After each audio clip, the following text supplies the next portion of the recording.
Thank you for joining us for this Wednesday night 8 o'clock digital update. We are live right now on all of our digital platforms. We are on our website as well as our app, Amazon Fire, Roku, YouTube, Twitter, and Facebook. Thank you so much for joining us. We're going to run through a few of today's top stories and then tell you a little bit about what we have coming up tonight on the news at 11. We begin tonight with a pretty big update here out of downtown Savannah involving a very, very popular restaurant. The Old Peak House caught fire a week ago. The second floor ballroom specifically caught fire. The general manager tells us they hope to be open by the end of this month and then in full swing by March. So an impressive turnaround there. It has been, as I said, 1 week since that fire. Right now, crews are focusing on restoring and remodeling what is left of the restaurant. In the meantime, one longtime employee has been greeting people who stop by and may not have heard about the fire, or other people who have reservations. Another cool story about the Old Pink House: several of the restaurants in downtown Savannah have stepped up and are offering those employees some temporary jobs in the meantime. So very good job by the restaurant folks in historic downtown Savannah. Another update, this one involving a crime that we've been following here at WTOC for the greater part of a decade right now.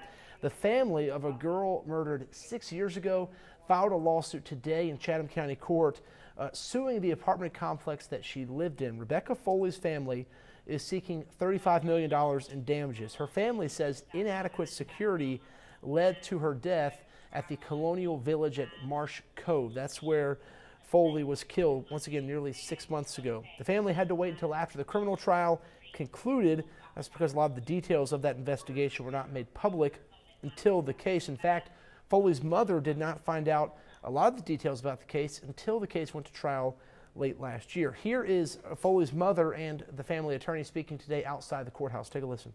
Safety is an issue. Every one of the crime scene detectives that were there the night of her murder, they had to set up special lighting. They couldn't see anything. They had to wait till the next day to finish their investigating because it was such a poorly lit area. There was no guard. There was no gate.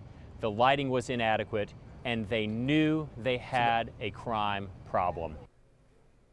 So that was Rebecca Foley's mother and the family attorney. WTOC has reached out to the management group for that apartment complex, but we have not heard back. We did get a statement from them back in November saying they take allegations of criminal activity seriously and they work with police after those crimes are reported. But you can see in that video, it was very, very dark in that parking lot where Foley was killed.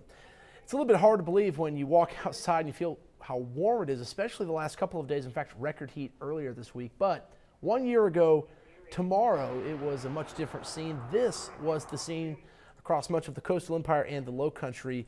This unusual snowstorm really crippled parts of our community, and you were looking at some video from both our station here in Chatham County and then of some roads in Bullitt County.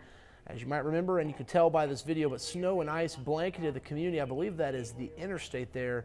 You can tell covered in snow and ice. A lot of schools, in fact, almost every school, I believe, was closed because of that weather. So a much different scene right now this week with some of the weather. We are expecting some wet weather to end the week, but the weekend looks a little bit cooler. Dave Turley will have much more on that coming up in our weather update at 9 o'clock. That will be on all of these same platforms. And then Dawn Baker will have a news update tonight at 10 o'clock, once again on all of these same digital platforms. Of course, at 11, we will be on air here, and we have a lot coming up for you. Meredith Parker is working on an update to a story involving a case that happened, a homicide that happened last night on Bull Street near West 41st Street. A 17-year-old was killed. We have not heard anything about an arrest in that case, but the family of this 17-year-old spoke with us today. They also held a vigil for this victim, and Meredith Parker has that, as well as a reaction from the school district. However, I do need to point out the school district has not confirmed that this victim did in fact go to that school. So we'll have that for you tonight at 11. We'll also have your full weather update and more on today's top stories. As always, you can find all of those news stories on our website, on all of our social media platforms, and on our news app. So download those and follow us on the proper social media platforms as well. Thanks for joining us. Have a great night.